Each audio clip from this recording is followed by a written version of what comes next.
as more and more tourists come to Port Dover in the summer and more residents move into that community, I think this is good foresight and looking ahead.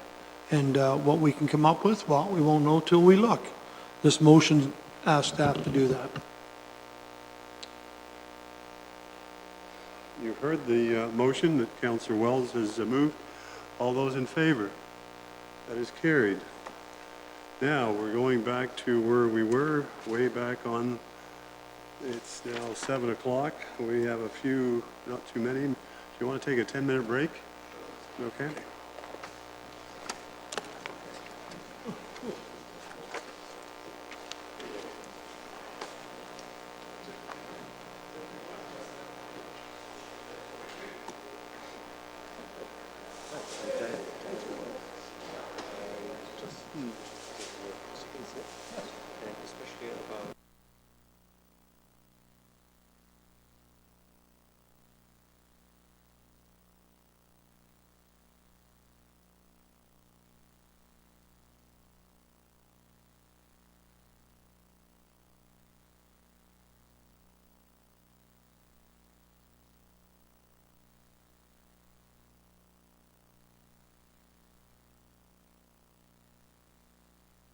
That day. Like Waterford would be here and they all. Oh, interesting concept. Yeah. They would have their own identity. Okay. But they'd be under one roof, one curator. Yep. You know. Yep. Just that's a very interesting concept, especially since you can join staff now and rather reduce possibly or accomplish more with the same amount of stuff. Exactly. Very interesting. Well, thank you. Just the thought. I don't know. Yeah. We got to think of things to make things a little better. Yeah. So every once in a while we come up with ideas. Sometimes they're good, sometimes they're not. Yes. We'll pursue those too. Yeah. Thank you. Thank you so much. That's excellent. Okay.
We're dealing with staff report EBS 1743, amendment to procedural bylaw 2015-25, attachment number 1.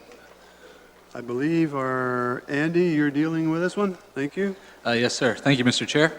The report before you outlines a number of proposed changes to the procedural bylaw. I would term these changes as going just beyond housekeeping to bring our procedures in line with some generally best practices. The first change proposed relates to the addition of a consent section. To briefly explain, at the top of our agenda, we would have a number of items that would be approved by one omnibus motion.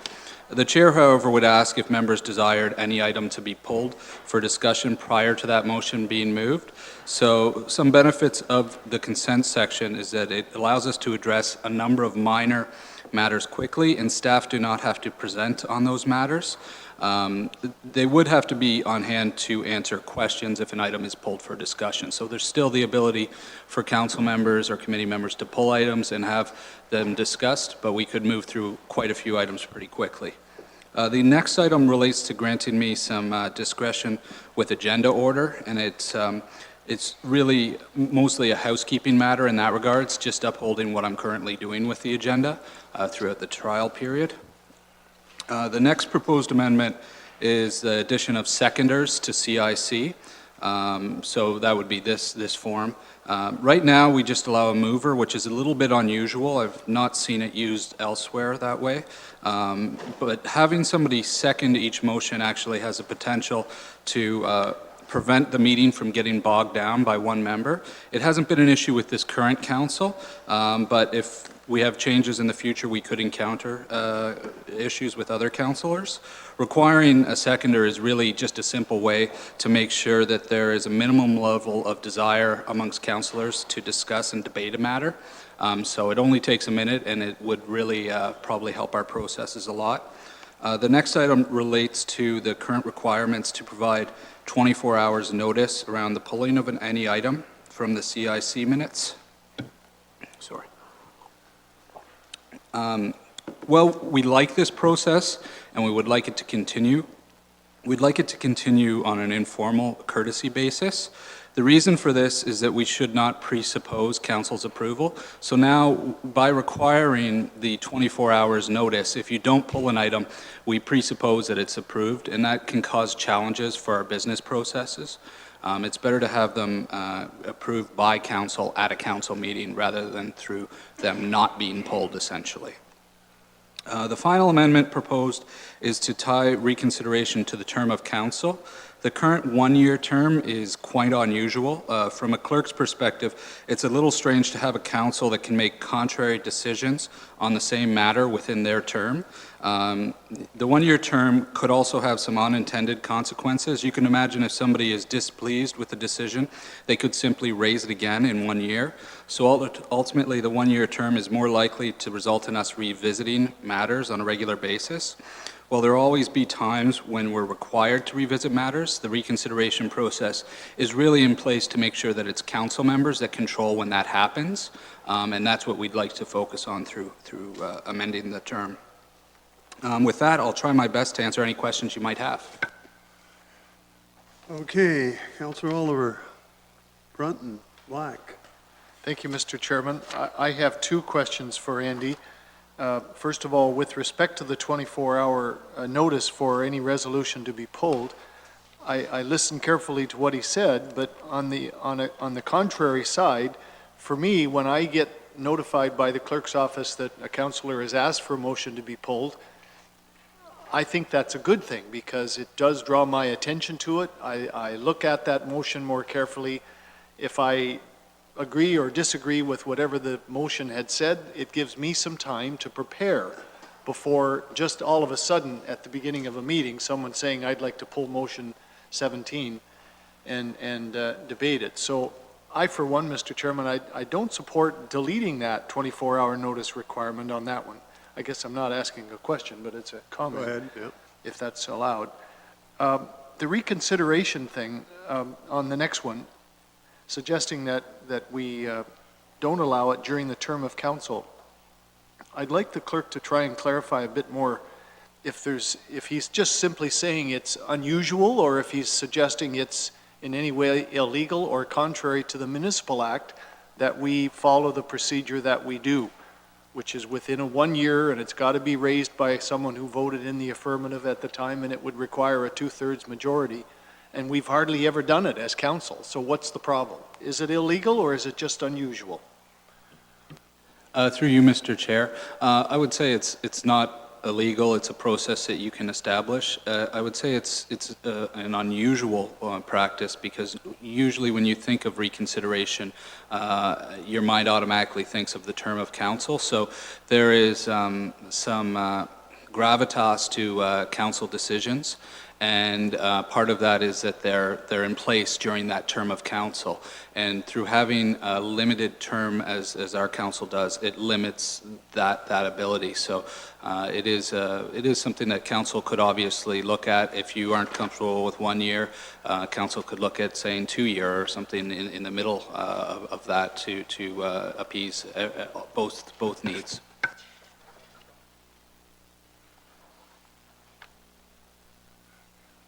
Are you done, Councillor Oliver?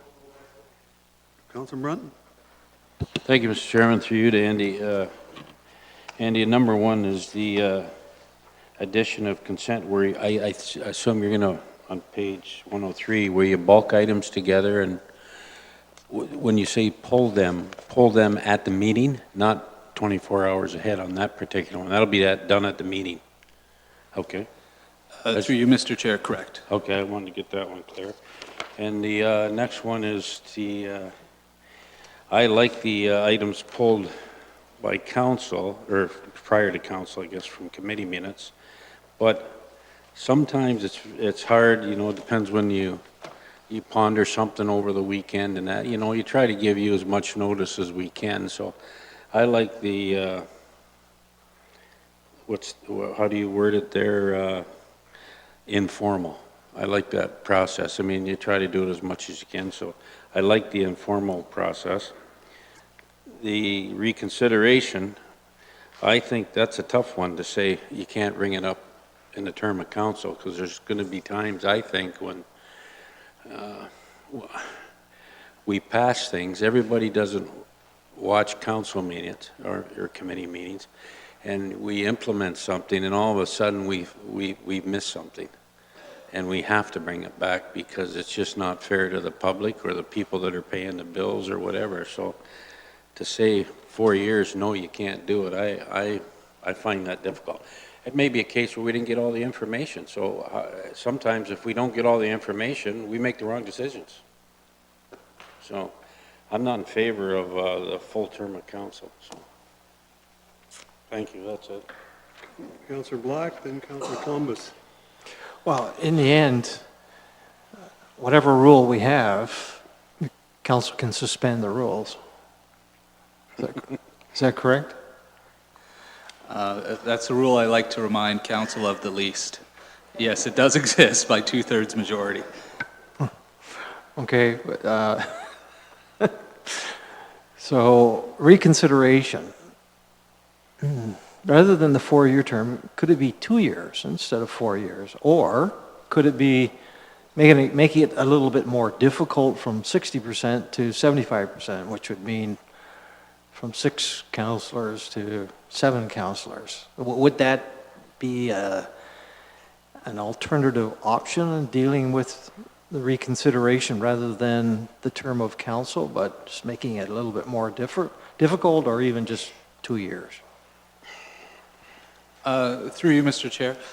Yeah, I think they're all good options. I like the 2/3 because it's easy to understand, but I mean, if council or committee is more comfortable with 2 years, then that's something that would be a significant improvement and would address a lot of the habitual items coming forward. But one of the things too that a committee should know is that if there is something that is significantly new about a matter that comes forward, forward. We're not going to stop it with the reconsideration. Staff have to have the ability to bring matters forward, and if there is an issue of concern, they're going to be allowed to do that, as well as council will be. So reconsideration is really when you're looking at exactly the same question. So there are options to make sure that big bad decisions don't continue on forever. Thank you. Councillor Columbus. Well, a couple comments here with respect to the items pulled. It's 24 hours. I kind of like that, as Councillor Oliver mentioned, got time to prepare. And not only that, sometimes something's pulled, and there could be a group that wants to make a deputation and speak to that item that's been pulled because there's been a change, and I think we've had that happen. And we've allowed it at a council meeting, full council, so that they could speak to it. The other item is the reconsideration. I've got a situation right now where council supported a 5-4 vote to put a no right turn on red at the corner of Church Street and James Street in Delhi. And I get bombarded with complaints. The mayor's had complaints about it. Even our own pickup trucks don't, the county pickup trucks do not, people have videotaped them where they, 2 in a row, come to the intersection and turn right on the red even though the sign says no right turn. People are not obeying it and it's a problem. So they would like this matter brought up within the year, which is September, and it will be coming back, and hopefully someone who voted for that will support putting it back on the floor. So 2 years, I've been telling people we got to wait a year. If it goes to 2 years, that's not good for me. That's my comment. Councillor Height. Thank you, Mr. Chair. I too have a problem with not being able to reconsider something for a full term of council. 4 years is a very long time. I'd be happier to see 2 years, not once every year, because who wants to deal with that 4 times in one term? But the 2 year, because sometimes we require that sober second thought. That would be my vote. Mayor Luke. Well, I'll add my couple of comments then. I do like the mover and seconder at the council and committee. The items pulled at 24 hours, I really like. Like Councillor Brunton says, I don't like to show up at a meeting and then all of a sudden you've got all this stuff pulled. And if you didn't like, let's say, the vote we just had on the museum on Eva Brook, I can ask with this right now for reconsideration and get it out of the way. It takes 10 seconds. Say, Andy, pull this. I don't know yet what the motion number will be next week, but I certainly know what the topic is. So I like the 24-hour notice. And the reconsideration, Mr. Chairman, I think we use reconsideration for the right purposes. And of course, you need 2/3. You need a good majority, not 5 out of 9. You need 6. And I think the reconsideration, I don't think this council abuses it at all. I think that a reconsideration is usually for a really good reason. And it could be anything from, we just feel a bunch of us, we didn't realize that and we made a mistake and we want to chat about it again. How many times do we have reconsideration in a year? We didn't do it every month. I'm sure it's probably 4 or 5 times at the most a year, if that.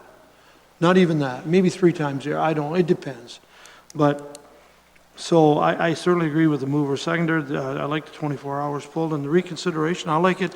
And I like the reconsideration can be done within a year. It's a long time to have to wait to go back if the majority, the big majority of this council wants to reconsider it. Councillor Black. Well, I'd like to move the recommendation in the report, but only items A, B, and C. They're not labeled, but it would be items, addition of a consent section, agenda or order, and movers and seconders. That's it. Full stop. Could you put that in my motion, please?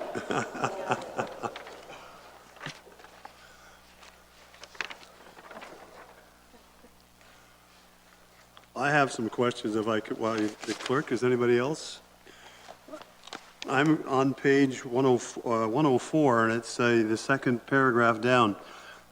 I'm not quite understanding what it says, and maybe it's just me. Similar council services is recommending that procedural bylaw contains wording to clarify that after a motion is decided upon, that means when it's been voted on, the chair moves on to the next member on the speaker's list at the time the motion was placed. Is that after the motion or when the motion has actually been voted on? When you put decided, to me, that tells you that it's been voted on. Yes, so through you, Mr. Chair, it would be, I guess through you and to you, it would be after somebody puts forward a motion and it goes around and has the debate and the motion is voted on and defeated or carried, the speaker doesn't go back to the person that put the motion on the floor. So you move on to the next person on the speaker's list at the time that the motion was put on, and that constitutes their turn on the speaker's list. They can, again, speak to the matter, but they have to, again, put their hand up and go forward. It's just to prevent... But if it's been decided on and voted on, what can you do? It's to prevent the initial placer of the motion from placing subsequent motions immediately after one fails type of thing. So that could happen where somebody has a motion, fails, and then they go, well, I still hold the floor.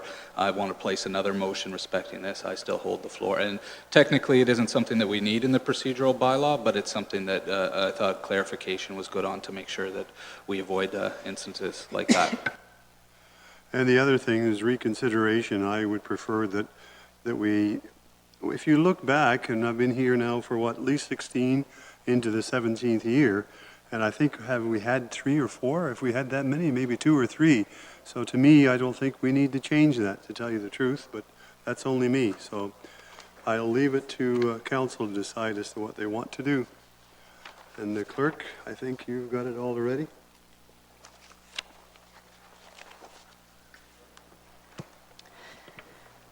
Through the chair to committee, that report EBS 1743, moved by Councillor Black, pardon me, that report EBS 1743 respecting amendments to the procedural bylaw be received as information, and that the amendments identified as A, B, and C to procedural bylaw in attachment A to report 1743 be approved and presented to council for adoption.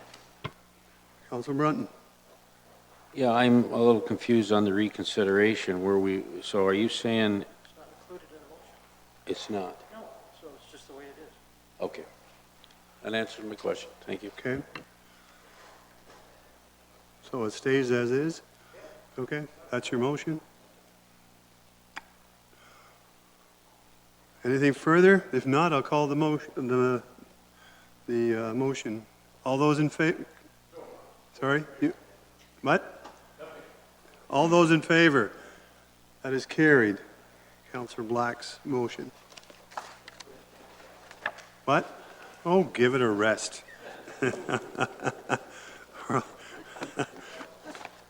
Just wait, your turn comes up here, Councillor Black.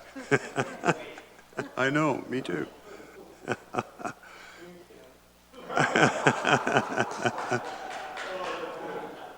Thank you.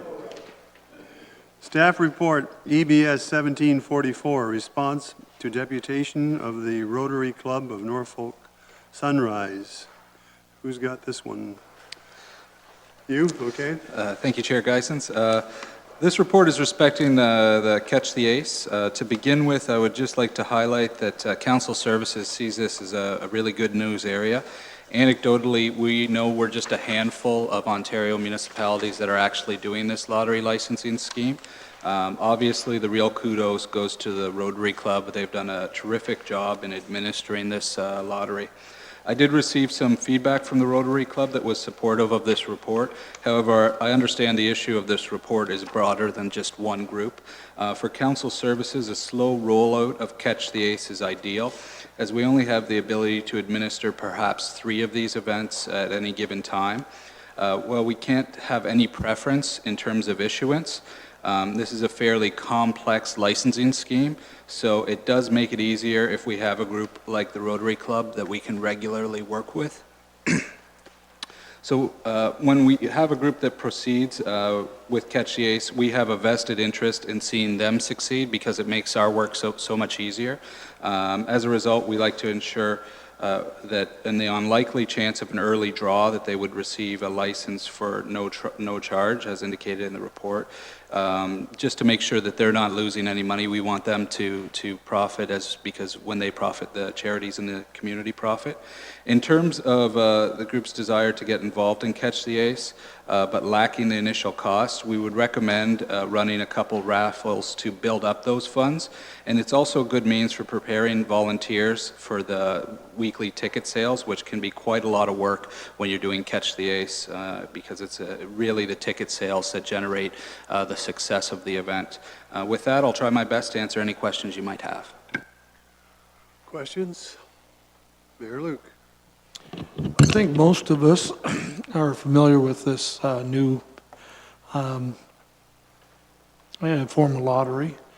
And a question through you, Mr. Chair. Andy, when I read this, and I think you've kind of said it here tonight, this is a little different type of lottery than some of the lotteries that people think of when they think of a lottery.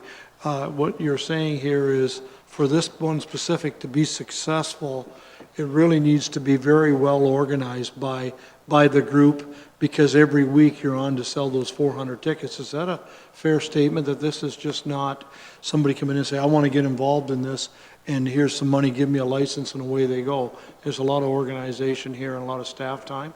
Do you want to just comment a little bit on that? I think you have, but that's the message I got here. This is a little different. Yeah, through you, Mr. Chair.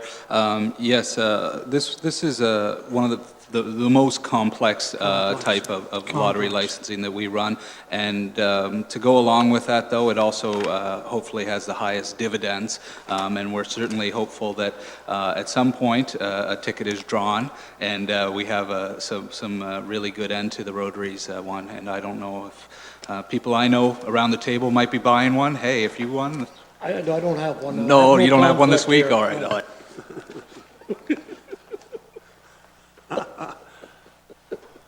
Okay.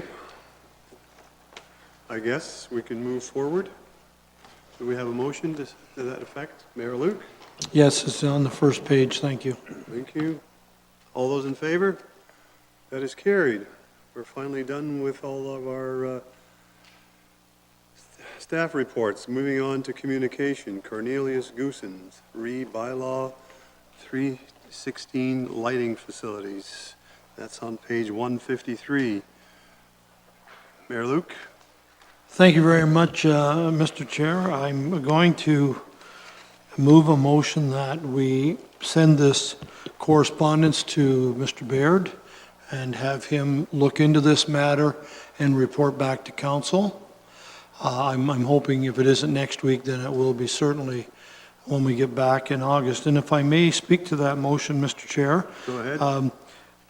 I know that I have been out to see these folks, and I know that they would certainly welcome any counselor to come out as well.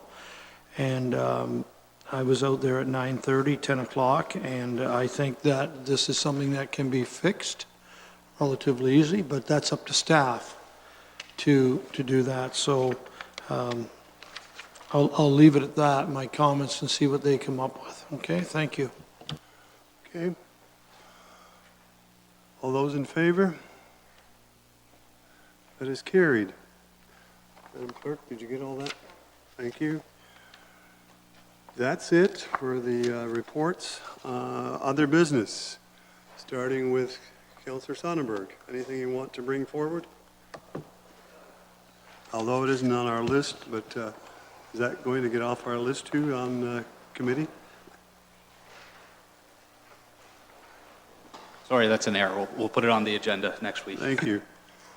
Go ahead. Thank you. This is for Lee. Lee, there's a lot of road repair work going on in my area, and that's good. Shoulders are being repaired. We're looking forward to tar and chipping different roads. The Coxer Road's under construction, the county line is under construction, various concession roads are under construction. Up and down every one of these roads, there's 2 signs everywhere a wire crosses the road. It looks like an explosion in a confetti factory. It's ridiculous. I know it's a safety thing. A dump truck driver sometimes forget that to watch for wires when he raises his box. But are there not a half a dozen other crew members around to remind him, hey, there's a wire up there? Do we need all these signs? I'm getting complaints. People hate these darn things. They can't cut their grass and blah, blah, blah. Thank you. Through the chairman to council, according to the Ministry of Labor, yes, we do. Every single one of them.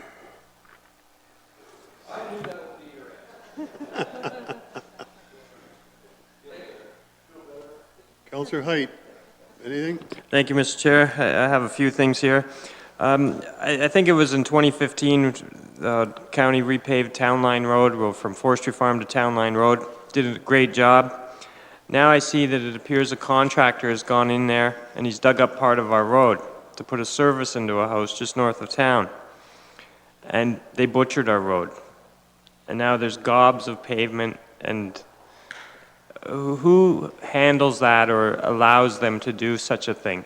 Because they've carved up 2 great big sections, and they might as well have thrown gravel down for as bumpy as it is. Go ahead. Through the chairman to council, I don't know that one in particular, and I'll certainly have staff have a look at it. If they are digging up our road, they're required to have a permit, and we have a deposit. We go out and we will inspect them and advise them that the work has to be done. I don't know if that one was done by county crews or not. We do a temporary fix when we do a sewer or water main work to it. And then we actually send in a proper paving crew once a year, and they go through the whole county and they do all of the cuts. So we can look further into that one. If you have a more specific address, that would help me narrow it down, but if not, I'm sure we can find it. Right around 207, I know the county guys were in town today repairing a catch basin, and I'm pretty sure it was the private contractor. It wasn't our guys that made that mess, so I just want to see that it gets looked after before they abscond with their deposit. And then, certainly the deposit isn't returned until we've done an inspection, so. okay, great. And my next one will be on page 7 of our information package. You will see something that you never see, and that says, much of the federal funding commitment for the NDMP remains unspent. Now, this is a grant program for flooding. It's the National Disaster Mitigation Program. It could provide funding up to 50% of costs for your flood mapping or mitigation project to a maximum of $1.5 million. We know Norfolk County has some dams, the Meisner Dam being one of them. I wonder if that would fall under this flood mitigation project, to have an application put forward. And I'm not sure if we have other dams and things like that that could be applied, but if they have a problem spending the money, I'm sure we could help them a little bit that way. I'm not sure if somebody could look into that and maybe get a grant application out. We got a bit of time on this one. That would offset some of the costs of the Meisner one. And then, Hang on a second. Yeah. Councillor Oliver, on that topic? Yes, Mr. Chair, thanks to Councillor Height for bringing that up. The one thing that came to my mind, and I'm looking at Mr. Baird and perhaps Mr. Cridlin, and that might be our mass communication technology that we're going to investigate. I think that would be an eligible type of project, cost shared, as part of flood mitigation. So I'm just asking if staff would investigate that too. good one, Councillor Oliver. Next up, I'd like to thank Councillor Wells for having us over on Canada Day. If there's any perch left over, I'll be right over after this meeting. But I think everybody, didn't we all have a great time on Canada Day? That was one of the best celebrations I've seen. I know Port Rowan was booming. I could hardly get out of town, and there were a lot of hard volunteer hours that went into organizing that event, and it was pretty awesome to see. And then my last one, obviously all you guys know that Ward 1's the most beautiful ward in Norfolk County. And this coming weekend, there's going to be thousands and thousands of people visiting Ward 1 because it's Potahawk. You're going to find two things for sure at Potohawk, and that's going to be cops and cold water. Okay? The water is freezing. So I hope our EMS get down there and pay attention, because I don't want it to be like the other time where all the people had hypothermia from staying in the water and all the rest of it. I hope everybody plays safe and they manage to enjoy the most beautiful ward in Norfolk County. Thank you, Mr. Chair. Councillor Oliver, I hope you're not going to respond to that. I am, Mr. Chair, but only to remind my colleague that Potohawk and Turkey Point is in Ward 4, not Ward 1. But good try.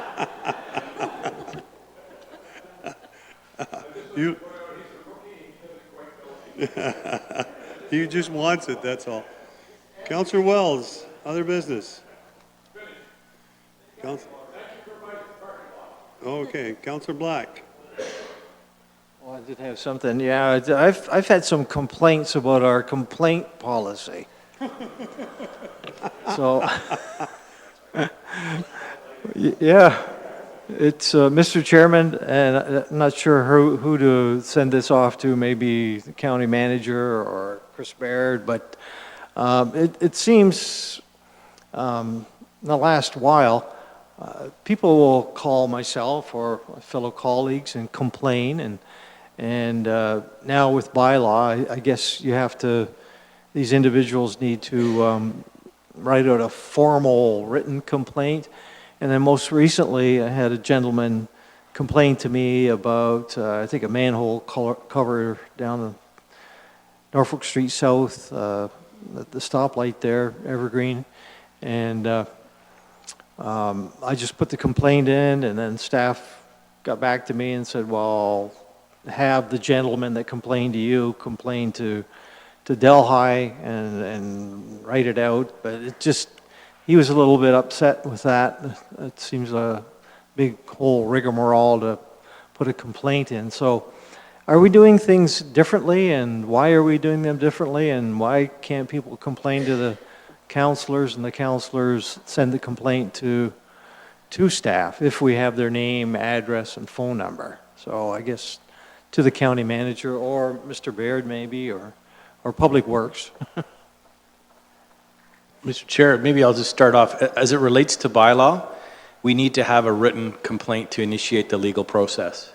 We need to have something formal in writing that we can initiate charges or enforcement, and that's used for court purposes.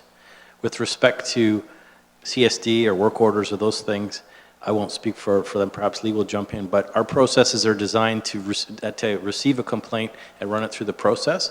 And the best advice we could have, certainly from my perspective, is please have them call us directly and we'll get them going. And I know you run into people from time to time with an issue. That would be my best advice, is please contact bylaw and they'll initiate the process. So. And I mean, I think you guys did it before, but you've just sort of developed this new process or this new policy recently? The last year or two or something? Well, through the chair, no, it's always been there, but we'd been perhaps a bit more casual. So just from our enforcement perspectives, we're finding it's always best to have that initial formal complaint on the front end. And that way it gets away from a neighbor versus neighbor or a frivolous complaint. It's something genuine and it starts the process. We enter that information into CityView. That's our enforcement management tool. And it makes for a much smoother enforcement process. I appreciate that, but what about the roads, or what about recreation, or maybe county manager? I asked this question when I started working here because it's a substantive area as far as customer service goes and the municipality's capacity to respond to the needs of the citizenry. The Cadillac answer is a 311 system. There's no way around that. Large, significant municipalities, they might call it something slightly different, but the bottom line is both a telephone and electronic way to lodge, to inform the municipality that there's a problem, whether your garbage wasn't picked up, or the snow wasn't plowed, or the light is out, or on and on and on, as the case may be. There may well be an appropriate time. Won't be this calendar year. We're certainly not liking to bring you items that require capital spending away from the budget process. Believe it or not, we do understand the importance of generally not doing that. that is something ultimately in the medium term to look at and see whether we trip the threshold of that or not. But as a more direct answer to you, we do have default corporate policies and procedures to do. And what Norfolk's got really right is that we try to have complaints dealt with at the lowest level they can be.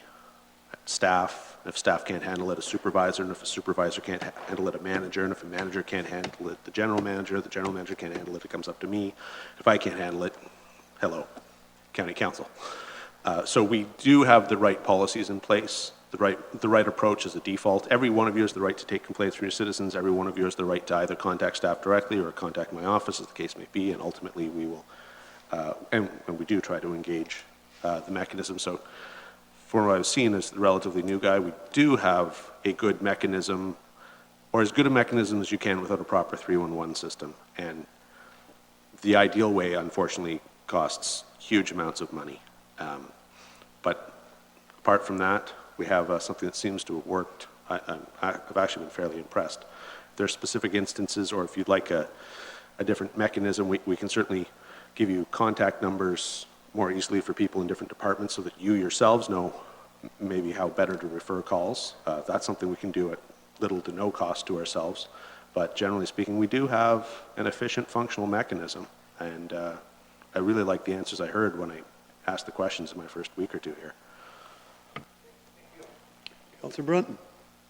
Just on that same note, if I may, Mr. Chairman, Chris, I've had different people complain through the bylaw, and they can't, like if they live out in the country, they can't come in and fill out a form, and some people can't do it online. Like a phone call is suffice if they have a noise complaint. Like how else are they going to address that? Through the chair, if it's someone that doesn't have the ability to do that, they could be blind or impaired in some fashion, we're there to help them out. The fact is we need to get some sort of that information right on the front end. So if there's anything like that, we would certainly assist. That's what I mean. If somebody's in, I don't know, Port Rarcy, they don't want to drive in to fill out a form, and they may, so what do? Phone in and complain, I guess? Or, they can. Or they go through a counselor. Yeah, that's what certainly happens, but they are able to fill it out online. Not everybody has internet, but we are able to help them. That tends to be more the few than the many.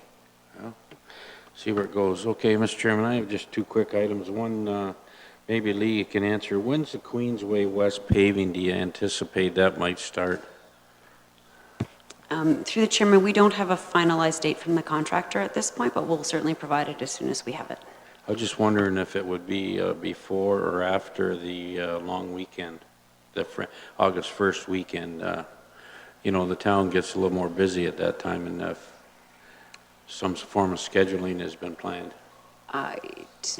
We understand from the contractor that they're expecting to start later in August. Okay, that's fine. And my last question, Mr. Chairman, is I've read in the information package, and it's regarding the budget scheduling. And it's Kathy LaPlante, her memo at I guess it's on the back page. And it's my understanding, the budget overview, and then it says new process. And I think Councillor Black brought it up that we were looking at different ideas on how to present the budget. But then again, I see 3 dates planned in January again. Is there any insight as to where that's going? James? Yes, through you, Mr. Chair. Excuse me, Councillor Brunton.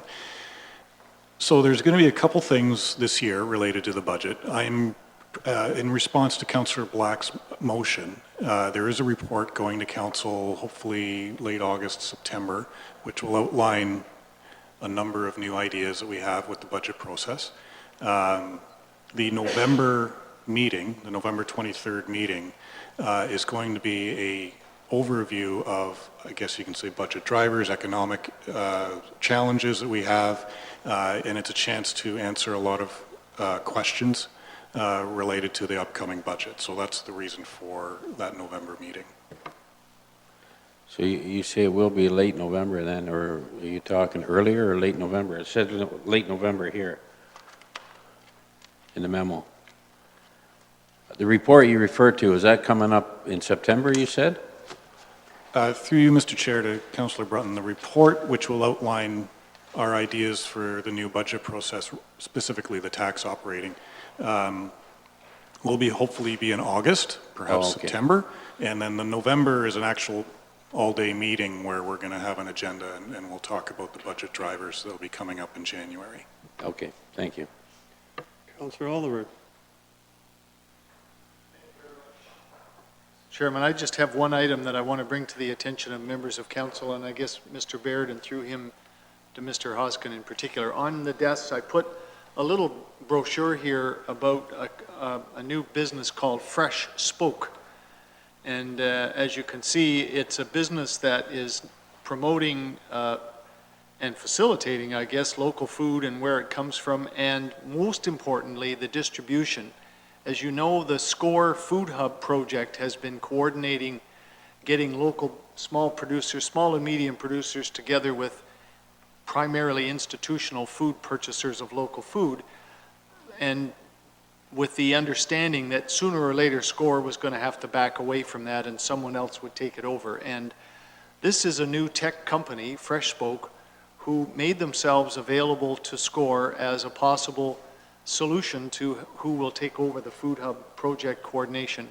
And most importantly, what they bring to the table is the ability to coordinate the distribution of sales from producer to other producers along a route to the purchaser. So I just brought this to your attention, FYI. There is a website if you're interested in looking at it.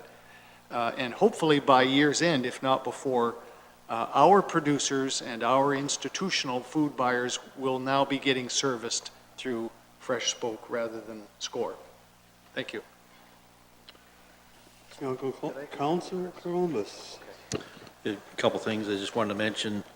One, we heard from Clerk Hoskin earlier with respect to how well we're doing with agricultural statistics, which is pretty alarming.